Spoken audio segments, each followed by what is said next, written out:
মানে ফেলে দেওয়া হলো, ধাক্কা দেওয়া হলো পেছন থেকে, মানে অর্গ্যানিক ছিল না কিন্তু ব্যাপারটা।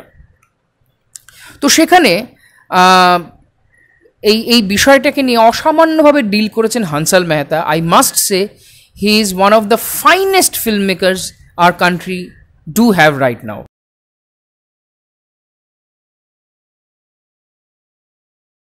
দেখলাম স্ক্যাম 1992, হর্ষদ মেহতার গল্প, হানসাল মেহতার ডিরেকশন। একটু ক্ষমা করবেন, এই হানসাল আর হর্ষদ নাম দুটো এত কাছাকাছি যে বারবার একটু গুলিয়ে যাচ্ছে আমার। তাছাড়াও জাস্ট কিছুক্ষণ আগে শেষ করলাম দেখা, অলমোস্ট 3-4 দিন ধরে দেখছিলাম। নর্মালি আমি সিরিজ দেখলে বিঞ্জ ওয়াচ করতে পছন্দ করি, কিন্তু স্ক্যাম 1992 এতটাই ভারী এবং এতটাই একটা বড় ব্যাপার নিয়ে একটা সিরিজ, ইন্ডিয়ান সিরিজ, যে সেটা বিঞ্জ ওয়াচ করা সম্ভব নয়। মানে অবভিয়াসলি স্ক্যাম 1992 যে ঘটনা, যে সত্যি ঘটনা, সেটা তো আর সিক্রেট গেমসের মতো নয়। সিক্রেট গেমস যেমন সম্পূর্ণটাই ফিকশন ছিল, সেখানে ফ্যাক্টস খুব কম ছিল। তো ফিকশনকে চটজলদি পড়ে ফেলা, চটজলদি জেনে ফেলাটা খুব সহজ, কিন্তু when there is facts you need to take time to kind of digest all the informations that you are getting. একটা জিনিস খুব মনে পড়ছে, আজকের এই এপিসোডটা বেশ ভারী একটা পলিটিক্যাল এপিসোড হতে চলেছে। আমি অনেক ভেবেছি যে সম্মানের সাথেও বারবার কথা হয় যে আমাদের এই ডিসকোর্স থেকে পলিটিক্সটাকে খুব বেশি ক্রুশিয়াল করব না, কিন্তু স্ক্যাম 1992 ইটসেলফ এমন একটি পলিটিক্যাল কাজ, এমন একটি পলিটিক্যাল ঘটনা আমাদের দেশের এবং অলমোস্ট আমাদের দেশের ইকোনমিক হিস্ট্রির এমন একটা অংশকে তুলে ধরা হয়েছে যে যেখানে পলিটিক্যাল ডিসকোর্সটাকে বাদ দিলে অসম্পূর্ণ থেকে যাবে আলোচনাটা। স্ক্যাম 1992 দেখে যেটা মনে হলো যে নাম দেওয়া হয়েছে দ্য হর্ষদ মেহতা স্টোরি। এবার সেটা হর্ষদ মেহতা স্টোরি মানে একটি মানে দুর্নীতির গল্প, নাকি আসলে আদতে একটি প্রলেতারিয়ান উত্থান পতনের গল্প, এইটা একটু বোঝা খুব দরকার। এবং আমার মনে হলো দেখতে দেখতে যে এই কথাটা সেভাবে কেউ বলেননি বা কেউ বলেনি যখন রিভিউ করা হয়েছে এই সিরিজটাকে। আমি যদিও এটা রিভিউ করছি না, বলতে পারেন একটা রিভিউ, একটা অ্যানালিসিসের মিশেল বলতে পারেন, কারণ ওইভাবে তো রিভিউ করা যায় না। আমার মনে হয় রিভিউ করা সম্ভব নয়, কারণ already the series itself is a review of the original happenings that happened back in 1992 to 2000 to the early 2000s। সব থেকে যেটা গুরুত্বপূর্ণ লাগলো যে আমার জন্ম 92 সালে, এবং যখন জন্মেছি সে সময় কত কী না ঘটছে এই দেশে, অথচ আমাদেরকে ছোট ছেলেবেলা থেকে শেখানো হয়েছে যে দেশের জন্য গর্ববোধ করবে। দেশের জন্য কী কারণে গর্ববোধ করব সেটা যদিও আমি বুঝে উঠতে পারিনি, কারণ স্ক্যাম 1992 এমন কিছু জিনিসপত্র রিভিল করে যে সেখানে অনেক রকমের খেদ জন্ম নেয়, অনেক রকমের রাগের জন্ম দেয়, অনেক রকমের অ্যাঙ্গুইশের জন্ম দেয় এই সিরিজটা ইটসেলফ।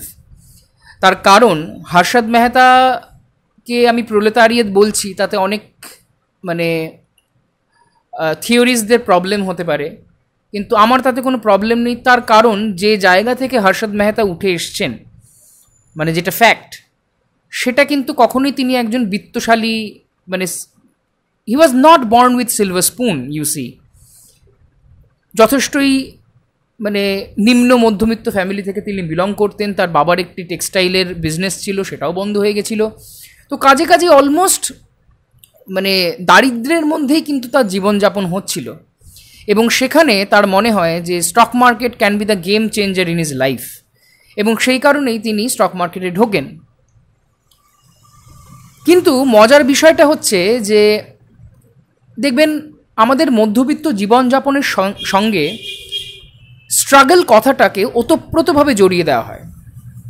যে দেখবেন আমাদের পিতৃস্থানীয় যারা, তারা সবসময় বলতে থাকে যে স্ট্রাগলের কোনো বিকল্প নেই। নিশ্চয়ই মানে বিকল্প নেই, কারণ আমরা যে স্তরে দাঁড়িয়ে আছি, যে ইকোনমিক স্তরে আমরা বিলং করি, সেখানে থেকে কোথাও কোনো অন্য স্তরে যেতে হলে স্ট্রাগল ছাড়া আমাদের কাছে কিন্তু কোনো বিকল্প সত্যিই নেই। মানে সেটা ফিল্ম নিয়ে কেউ কাজ করতে চাক, কেউ বড় বিজনেসম্যান হতে চাক, কেউ বড় এন্টারপ্রেনার হতে চাক, সবার ক্ষেত্রেই কিন্তু একটা বৃহৎ আকারী স্ট্রাগল রয়েছে। না, what is at the what do you get at the end of the struggle? তখন আমাদের বলা হতো স্ট্রাগল করে মাধ্যমিকটা দিয়ে নাও, তারপরে সুখই সুখ। তারপর উচ্চ মাধ্যমিকের সময় বলা হতো উচ্চ মাধ্যমিকটা দিয়ে নাও, তারপর সুখই সুখ। তারপর কলেজে উঠলাম, কলেজের পর চাকরি বাকরি। সুখ কিন্তু আসে না, মজার ব্যাপার না, সুখ কিন্তু কিছুতেই আসে না। এবার তারই মধ্যে কিছু কিছু লোক কিন্তু এরকম জন্মায় যারা চায় যে এই স্ট্রাগলটাকে একটা এন্ড দেখতে চায়, স্ট্রাগলের যে স্ট্রাগল করব কিন্তু সেই স্ট্রাগল থেকে আনন্দ পাবো, সেই স্ট্রাগলের এগেনস্টে আমার যে আয় হবে সেটা আকাশ ছোঁয়া আয় হবে। এবং আমার মনে হয় সেই ভাবনায় কোনো ভুল নেই।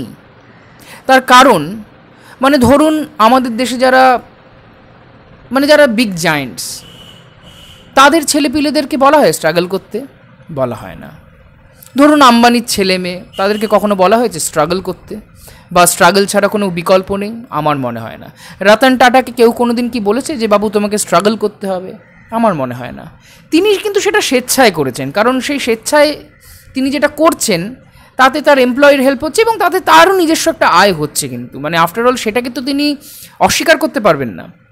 সেরকমই কিন্তু হর্ষদ মেহতা চেয়েছিলেন যে এই স্ট্রাগল করে নিজেকে এমন একটা স্তরে নিয়ে যাবেন যে সেখানে সেই স্ট্রাগল তাকে আনন্দ দেবে, সেই স্ট্রাগল তাকে এমন আয় দেবে এবং তার সাথে সাথে তার সঙ্গে যারা অ্যাসোসিয়েটেড তারাও যাতে, এবং অ্যাসোসিয়েট বলতে সেখানে কিন্তু বহু সাধারণ মানুষ, সাধারণ মধ্যবিত্ত মানুষরা অ্যাসোসিয়েটেড হয়েছিলেন হর্ষদ মেহতার সাথে, যাতে তারা টাকা দিয়ে টাকা বানাতে পারেন। হ্যাঁ, এই ব্যাপারটা শুনলে অনেক পিউরিটানের মনে ক্ষোভ জন্মায় যে টাকা দিয়ে টাকা কী করে বানাবে? তুমি স্কুলে পড়াশোনা করো, কলেজে পড়াশোনা করো, কমার্স নিয়ে পড়াশোনা করো, then take a job, then struggle অন্যের জন্য কাজ করে যাও, তোমার কাছ থেকে অন্যে মুনাফা কামাক, তুমি কোনো মুনাফা কামিও না, তুমি ওই যা স্যালারিটুকু পাচ্ছ সেই নিয়েই সুখী গৃহকোণে থাকো, সেইটাই তোমার ভবিতব্য। এর থেকে বেশি তোমার ভাবার অধিকার নেই, ভেবেও কোনো লাভ নেই, ভেবো না। এইটুকুনির মধ্যেই তুমি ফুরিয়ে যাবে, এইটুকুনিই ছিল তোমার। কিন্তু ওই বড় বড় বিগ জায়েন্টসরা যারা, লাইফ হচ্ছে তাদের জীবনযাপন তারা করবে, আনন্দ তারা ভোগ করবে, এই বিলাস ব্যাসন বৃহৎ এই যে সুপারলেটিভ ব্যাপারগুলো যেন সাধারণ মধ্যবিত্ত মানুষের জীবনে আসতেই পারে না। এবং যদি আসেও বা, সেটাকে আমাদের সরকার, আমাদের সিস্টেম এমন করেই দেখে, এমন চোখে দেখে, এমন শেডসে দেখা শুরু করে যে আমরা যেন খুব গুরুতর অপরাধ করে ফেলেছি। অথচ বিজনেস মার্কেট যেভাবে চলে সেখানে করাপশন একটা বড় ভূমিকা পালন করে।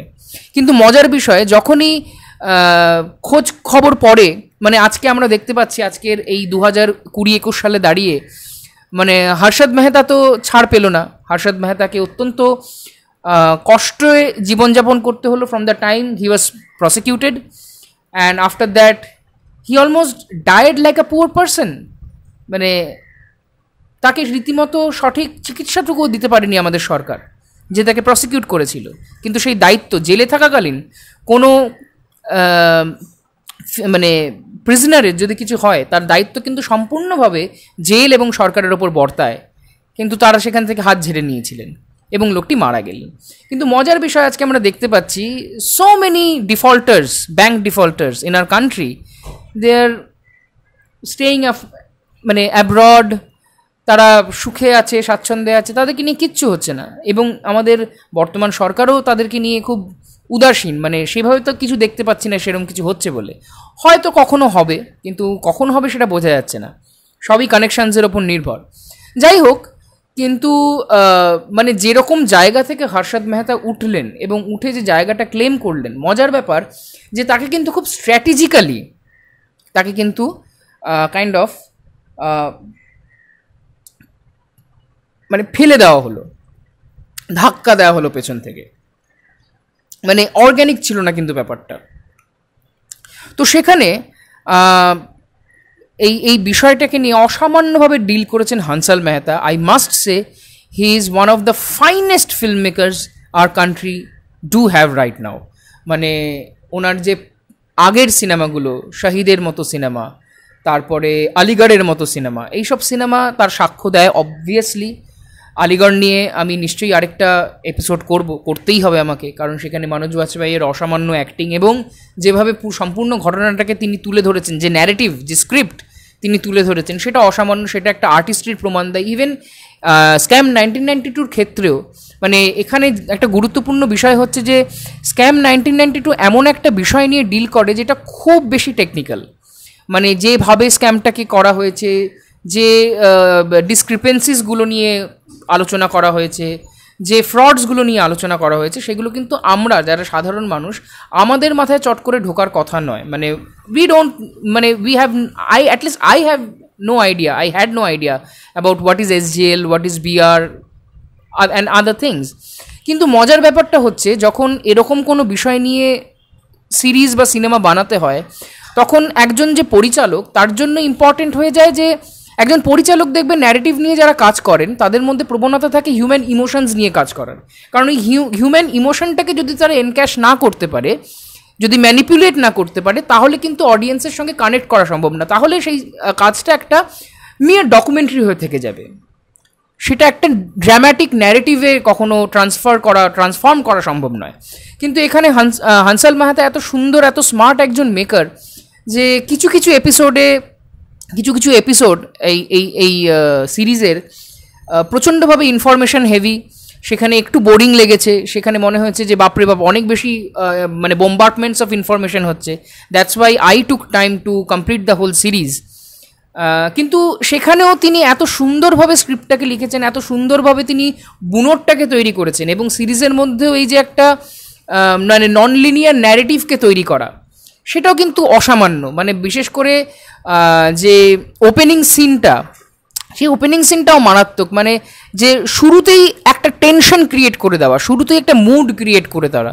মানে যেখানে বেলারি বলে যে SBI এর PR ডিপার্টমেন্টের যে আমলা, সে যখন খবরটা জানালো যে তাকে এই খবরটা ডেলিভার করতে হবে সুচেতা দালালকে, সেখান থেকেই কিন্তু একটা সাংঘাতিক চাপানোতো সৃষ্টি হয়ে গেল। এবং ছোট করে বিভিন্ন রকমের পিরিয়ড ইনক্লুশনস করা। মানে বিশেষ করে আমার মনে পড়ছে একটা সিন যেখানে সুচেতা দালাল আর দেবাশিস বলে যে ক্যারেক্টারটি ছিল, দুজনেই জার্নালিস্ট, তারা একটি কফি শপে বসে আলোচনা করছে, এবং সেখানে এই দেবাশিস কথায় কথায় বলছে যে আগন্তুকের কথা তার মনে পড়ছে, 1992 সালের ঘটনা যেহেতু দেখানো হচ্ছে।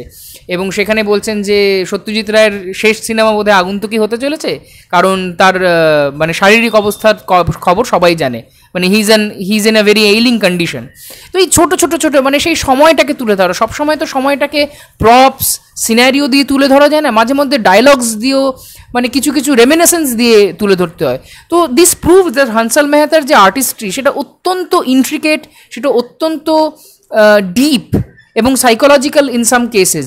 মানে যেভাবে হর্ষদ মেহতার যে চরিত্রটাকে তিনি যেভাবে তৈরি করেছেন, সেখানে আমি বলতে বাধ্য হচ্ছি যে কিছু এপিসোডে I was detesting this person Harshad Mehta. আবার তার পরের এপিসোডেই যখন দেখছি, তখন যেভাবে ঘটনার ক্রম দেখানো হচ্ছে, যেভাবে ক্যারেক্টারটাকে বিল্ড করা হচ্ছে বারে, সেখানে কিন্তু I am feeling for this character. যেই কারণে সম্পূর্ণ সিরিজটা দেখে আমি এটা বলতে বাধ্য হলাম যে স্ক্যাম 1992 আসলে একটা স্ক্যামের গল্প, নাকি আসলে একটি প্রোলেতারিয়ান উত্থান পতনের গল্প। এইটাই আমার মনে হয় বলার ছিল। এবং স্ক্যাম 1992 যারা দেখবেন, আশা করি তাদের মধ্যে এই অনুরণনটা সৃষ্টি হবে। এবং স্ক্যাম 1992 আমার মতে ভারতবর্ষে সিরিজের ইতিহাসে একটি অত্যন্ত গুরুত্বপূর্ণ মাইলস্টোন হয়ে থেকে যাবে। ভিডিওটা ভালো লাগলে লাইক করবেন, শেয়ার করতে ভুলবেন না। ধন্যবাদ।